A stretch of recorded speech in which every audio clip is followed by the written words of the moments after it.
Nang makumpirma ko na totoo ang hawak kong mga dokumento, nagpasya akong isapubliko ang nasabing impormasyon dahil naniniwala akong mahalagang malaman ng ating mga kababayan ang pagpapanggap na ginagawa ng pamilya Duterte na ang kanilang pamilya raw ay mahirap at namumuhay ng simple, gayong sa katotohanan si Rodrigo Duterte at ang kanyang pamilya ay may mga joint bank accounts na may bilyon-bilyon na dumaloy na pera. Humingi ako ng tulong sa mga accountants at finance specialists upang alamin at makwenta kung gaano karaming pera ang aktual na naideposito o dumaloy sa mga nasabing joint bank accounts ng mag-amang sina Rodrigo Duterte at Sara Duterte base sa mga dokumentong ibinigay sa akin. Sa aming pagsusuma, lumalabas na may kabuuang halaga na 2,407,272,103.75 pesos ang pumasok at dumaloy sa mga nasabing bank accounts mula noong 2003 hanggang 2016. Ang isang kopya ng summary ng mga deposito o mga inter-account transfers na idineposito at dumaloy sa mga nasabing accounts ni Rodrigo Duterte at Sara Duterte ay kalakip dito bilang Annex A. Bukod sa mga dokumentong may kaugnayan sa mga accounts ni Rodrigo Duterte, binigyan din ako ni Ginoong Dimesa ng mga dokumentong nagpapakita ng mga bank accounts at bank transactions ng mga anak, manugang at common law wife ni Duterte na sina Sara Duterte, Paulo Pulong Duterte, Sebastian Baste Duterte, Maneses Manscarpio, Celito Hanilet Abansenya, kasama ang kanyang anak na si Veronica Kitty Duterte.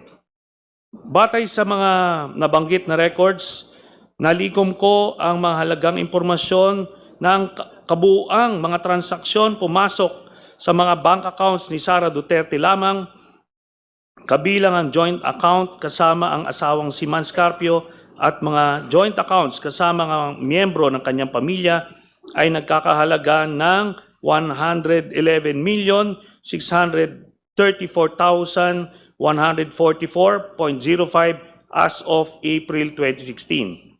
Ang kopya ng summary ng mga pera o transaksyong pumasok at dumaloy sa mga bank accounts ni Sara Duterte ay kalakip dito at ginawang bahagi ng salaysay na ito bilang Annex B. Noong 2016, inamin mismo ni Rodrigo Duterte na una, na totoo na mayroon siyang bank account sa BPI Julia Vargas Branch sa Pasig at pangalawa na nabigo siyang ideklara ang nilalaman ng nasabing bank account sa kanyang salin. Ang pag-aming ito ni Rodrigo Duterte ay naganap matapos ko siyang hamunin ng lumagda ng waiver of secrecy of bank deposits. Sa panayam ni Rodrigo Duterte sa media, ipinagtapat niyang mayroong humigit kumulang 200 million pesos na deposits sa naturang bangko at inilihim niya sa kanyang salin. Sa particular, and I quote, a little less than 200 million. Hindi naman ganong kalaki kasi walang account na 200 million, a little less than 200 million, wala na, ginastos ko na, nag-happy-happy ako. A little less than a million. End of quote, sabi ni Duterte. Ang kopya ng video ng naturang panayam ni Rodrigo Duterte sa media na siyang inilathala ng Rappler sa kanilang official YouTube account noong ika-29 ng Abril 2016 ay na-download ko at nakasave sa USB at ginawang bahagi ng salasay na ito bilang Annex C. Noong ika-5 ng Mayo 2016, nagsampa ako ng isang complaint affidavit laban kay Rodrigo Duterte sa Office of the Ombudsman batay sa mga nabanggit na ultimate and evidentiary facts. Ang kopya ng complaint affidavit na may petsang Mayo 5, 2016 ay kalakip dito at ginawang bahagi ng salaysay na ito bilang Annex D. Noong 2017, sa panahong panunungkulan ni Rodrigo Duterte, matapos suriin ang aking reklamo, iniulat ni overall Deputy Ombudsman Melchor Arthur Carandang na merong sapat na batayan upang ituloy ang investigasyon hinggil sa malalaking bank deposits ni Rodrigo Duterte at ang kanyang mga anak at common law wife na si Hanilet Abinsenya, kabilang na rin si Sara Duterte. Ang printed na kopya ng artikulong tungkol sa nabanggit na pag-ulat ni Overall Deputy Ombudsman Melchor Arthur Carandang na may sapat na batayan upang ituloy ang investigasyon na siyang inilathala ng GMA News Online noong ika-27 ng September 2017 na may caption na Ombudsman starts probe on Duterte's wealth after finding basis in Trillanes complaint, ay kalakip dito at ginawang bahagi ng salaysay na ito bilang Annex E. Bukod pa rito, sa isang public statement sa media, kinumpirma ni Overall Deputy Ombudsman Carandang na magkapareho o similar ang nilalaman ng mga listahan ng bank transactions ng pamilya ni Rodrigo Duterte na isinama ko sa aking complaint at mga records at bank accounts ng pamilya Duterte na na-turn over sa kanya ng Anti-Money Laundering Council sa kanyang pag-iimbestiga. Ito ay nireport ng GMA News Online sa isang artikulo na lumabas noong ika-28 ng September 2017 na may caption na Duterte Wealth Documents from AMLAC similar to what Trillanes has, Ombudsman. Ang printed na kopya ng nabanggit na artikulo ay kalakip dito at ginawang bahagi ng salaysay na ito bilang Annex F. Dahil dito, si Overall Deputy Ombudsman Carandang ay agad na suspinde at kalaunan ay pinatanggal sa tungkulin sa utos ni Rodrigo Duterte. Kaya natigil ang kanyang pag-imbestiga sa mga bank accounts at tagong yaman ng pamilyang Duterte. Ito ay inireport ng Philippine Daily Inquirer sa kanyang artikulong lumabas noong ika-1 ng Agosto 2018 na may caption, Malacanang fires Deputy Ombudsman Carandang. Ang kopya ng naturang report ay kalakip dito at ginawang bahagi ng salaysay bilang Annex G.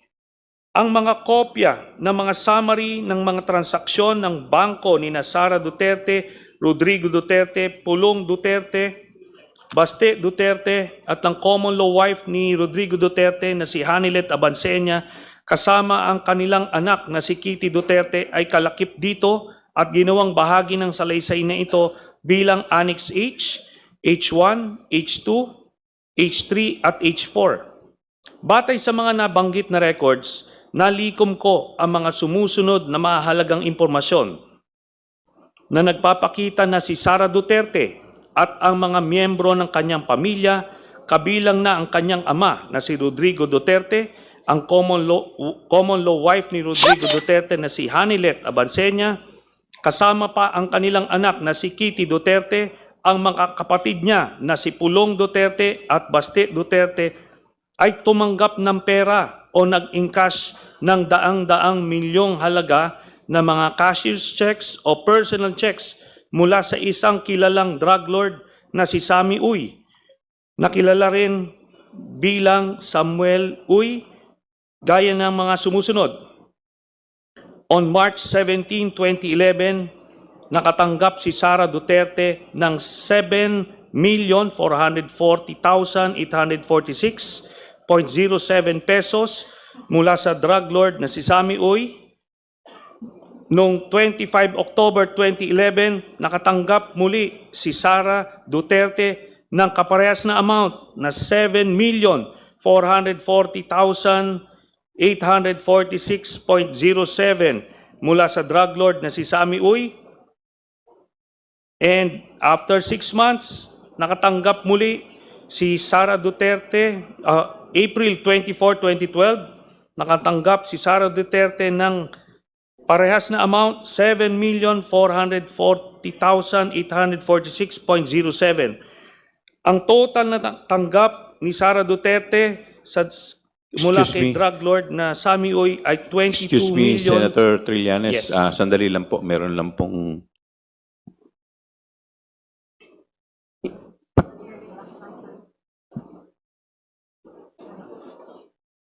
Ano rin, Doc? Please continue po. Okay. Ang total po na natanggap ni Sara Duterte mula dun sa drug lord ni si Sammy Uy ay 22,322,538.21 habang mayor siya. Si Rodrigo Duterte naman nakatanggap din ng 7,440,846.07 kaparehas nung kay Sara Duterte mula kay Sammy Uy noong 22 October 2012, nung 04 April 2013 muling nakatanggap ng pera si Rodrigo Roa Duterte ng 7,440,846.07 mula kay Sammy Uy. Ang total na tanggap ni Rodrigo Duterte ay 15,656,692.14. Ito po ay mga manager's checks mula kay Sammy Uy. Kay Sebastian Duterte naman, noong 09 March 2011, nakatanggap si Baste Duterte ng 10,316,591.18 pesos mula kay Sammy Uy. Again, noong 25 October 2011, nakatanggap si Baste Duterte mula kay Sammy Uy ng 10,316,592.68. Noong 23 April 2012, nakatanggap si Baste Duterte mula kay Sammy Uy ng parehas na amount, 10,316,592.68 pesos. On 22 October 2012, nakatanggap muli si Baste Duterte mula kay Sammy Uy ng 10,316,591.18 pesos. Noong 10 April 2013, nakatanggap si Baste Duterte mula kay Sammy Uy ng 10,316,591.18 pesos. So ang total na natanggap ni Baste Duterte mula sa drug lord na si Sammy Uy ay 51,582,958.80 pesos, all in manager's checks. Kay Pulong Duterte naman, 14 March 2011, nakatanggap si Pulong Duterte mula kay Sammy Uy ng 9,703,609.39 pesos. On 25 October 2011, nakatanggap si Pulong Duterte mula kay Sammy Uy ng 9,703,609.39 pesos. On 24 April 2012, nakatanggap si Pulong Duterte mula kay Sammy Uy ng 9,703,609.39 pesos. On 22 October 2012, nakatanggap si Pulong Duterte mula kay Sammy Uy ng 9,703,609.39 pesos, all in manager's checks. Ang total na natanggap ni Pulong Duterte mula sa drug lord na si Sammy Uy ay 38,814,437.65 pesos.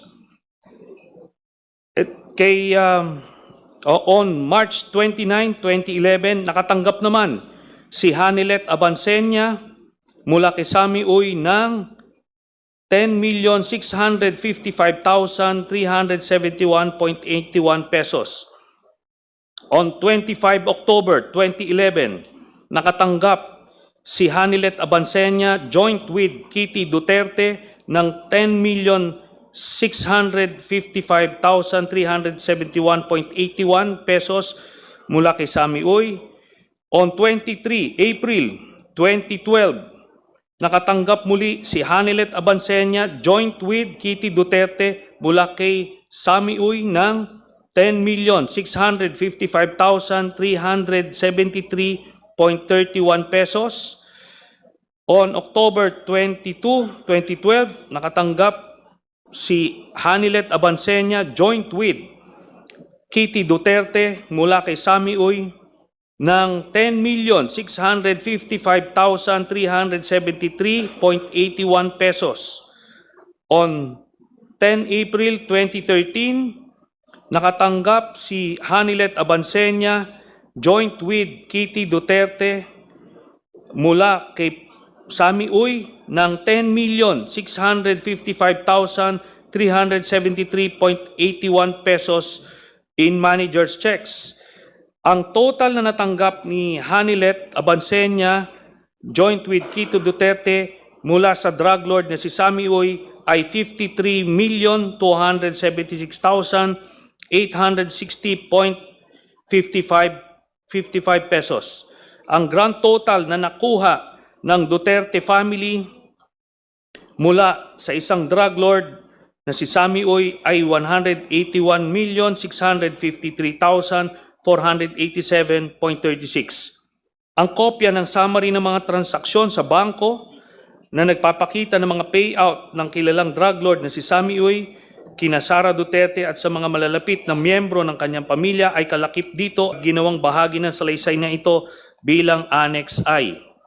Si Sami Uy ay isang kilalang political contributor ni Rodrigo Duterte at kilalang kasama o kasosyo ni Michael Yang, ang dating economic advisor ni Rodrigo Duterte na siya namang iniuugnay sa mga kontrobersyang Farmally at Pogo, gayon din sa bilyong-bilyong halaga ng mga iligal na droga na nakumpiska sa isang bodega sa Pogo Compound sa Porac, Pampanga. Ang kopya ng artikulo na sinaliksik at sinulat ni Carol Ilagan at Malu Mangahas ng Philippine Center for Investigative Journalism na may pamagat na 334 million from only 13 donors funded Duterte presidency ay nailathala noong ika-5 ng Disyembre 2016 kung saan naisiwalat na si Sami Uy ay kasama sa eksklusibong grupo ng political contributors ni Rodrigo Duterte ay kalakip dito at ginawang bahagi ng salaysay na ito bilang Annex J.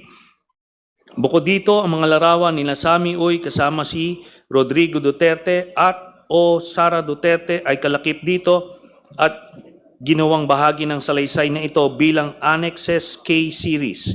Sina Michael Yang at Sami Uy ay parehang hayagang pinangalanan ni SPO4 Arturo Las Cañas na sangkot sa operasyon ng mga laboratorio ng Shabu sa lungsod ng Davao. Ang isang kopya ng video ng panayan ni SPO4 Arturo Las Cañas sa journalist na si Christian Esguera sa programa sa YouTube ng huli na Facts First kung saan isinalaysay ni Las Cañas ang pagkakasangkot ni Sami Uy sa Davao Death Squad at sa operasyon ng mga laboratorio ng Shabu sa Davao City na siyang na-download at nakasave sa USB ay kalakip dito at ginawang bahagi ng salaysay na ito bilang Annex L. Dagdag pa rito, ang kopya ng video ng press conference ni SPO4 Las Cañas gamit ang Zoom na may petsang ika-31 ng Enero 2024 kasama si Aris Ilagan ng Pilipinas Today kung saan inilarawan ni Ginoong Las Cañas ang laboratorio ng Shabu na matatagpuan sa Dumoy, Davao City na may pagmamayari at pinamamahalaan ni Sami Uy, Michael Yang at Rodrigo Duterte at na-download at nakasave sa USB ay kalakip dito at ginawang bahagi ng salaysay na ito bilang Annex M. Gayun din, ang kopya ng video ng press conference ni SPO4 Las Cañas gamit ang Zoom na may petsa ika-31 ng Enero 2024 kasama si Aris Ilagan ng Pilipinas Today kung saan ibinunyag ni Ginoong Las Cañas ang isa pang laboratorio ng Shabu na matatagpuan sa Green Heights Subdivision na pagmamayari at pinamamahalaan din ni Sami Uy at Michael Yang. Ganon din ang pagpaslang ng mga kawawang construction workers doon na na-download at nakasave na sa USB at kalakip dito ginawang bahagi nito bilang Annex N. Si Ginoong Las Cañas ay kusang loob na umaming isa siya sa mga pinuno ng Davao Death Squad at tinanggap bilang testigo ng International Criminal Court sa kasong may kinalaman sa extrajudicial killings laban kay Rodrigo Duterte. Kailanman ay hindi itinanggi ni Duterte ang mga paratang ni Ginoong Las Cañas na makailang beses na lumabas sa publiko. Sa kanyang 186 pahinang affidavit, ididetalye ni Ginoong Las Cañas ang papel ni Sammy Uy sa Davao Death Squad at sa operasyon ng mga laboratorio ng Cebu sa lungsod ng Davao gaya ng mga sumusunod. Pahina 77. The several circumstantial events that raised my doubts and suspicions on Mayor Rodrigo Duterte's sincerity and honesty on his illegal drugs campaign because Michael Yang, sponsor and patron in Davao City, was Mr. Sammy Uy, also a bosom friend of Davao City Mayor Rodrigo Roa Duterte.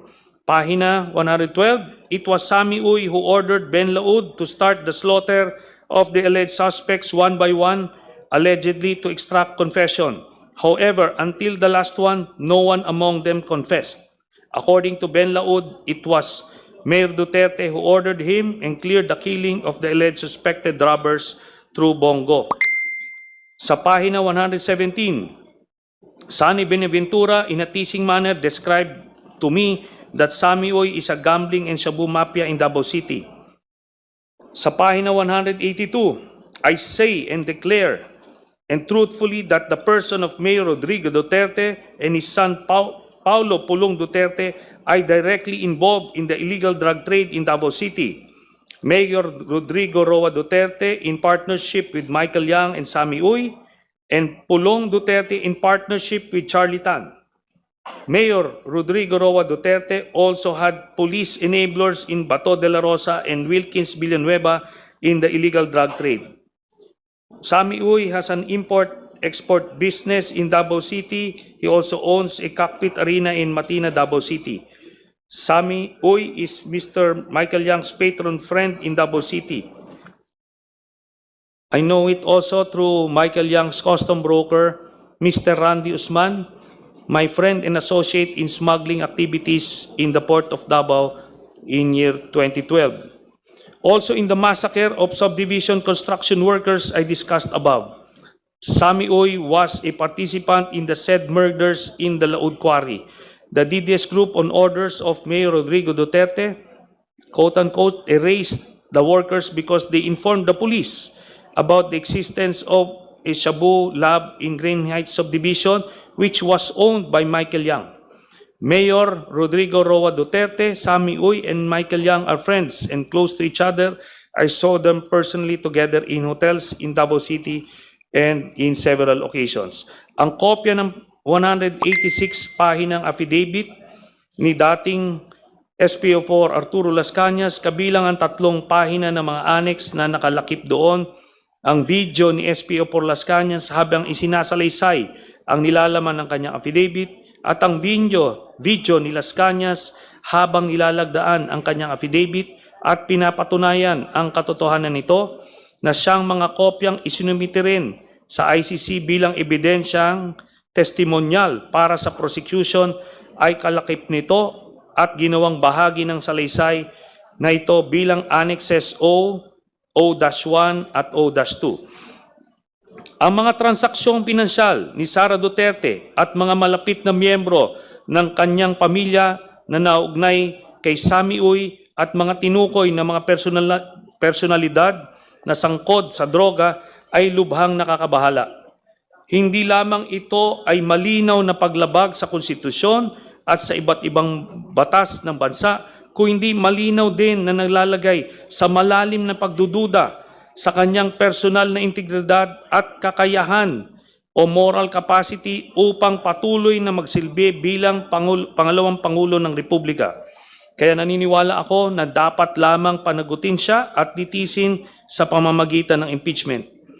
Bahagi ng nabanggit na yaman ni Sara Duterte ay maliwanag na makikita na galing sa payouts ng kilalang drug lord na si Sammy Uy na pumapasok sa kanyang bank accounts at inilihim niya sa kanyang salin mulang 2007 hanggang 2013 at sa taong 2016. Ang pagkabigo ni Sara Duterte na ideklara ang kanyang kabuang yaman ay sinaliksik at inireport nila Florin Simon at malumangahas ng Philippine Center for Investigative Journalism, PCIJ, sa kanilang ulat na may pamagat Duterte, Sara, Paulo, Mark Big Spikes in Wealth, Cash while in public office, na nailathala noong ika-4 ng Abril 2019 na siyang kalakip dito at ginawang bahagi ng salaysay na ito bilang Annex P. Alinsunod sa mga nabanggit na mahalagang impormasyon, isa ako sa mga nagreklamo at nagsampa ng isang verified complaint laban kay Sara Duterte sa Office of the Ombudsman noong ika-21 ng Enero 2026 dahil sa kanyang malinaw na pagkakasangkot sa money laundering at pagkakaroon ng ill-gotten wealth, hindi maipaliwanag at natatagong yaman o suhol na nagkakahalaga ng daang-daang milyong piso na maliwanag na hayagang paglabag sa saligang batas at sa mga umiiral na batas. Ang kopya ng verified complaint na may petsang ika-21 ng Enero 2026 ay kalakip dito at ginawang bahagi ng salaysay na ito bilang Annex Q.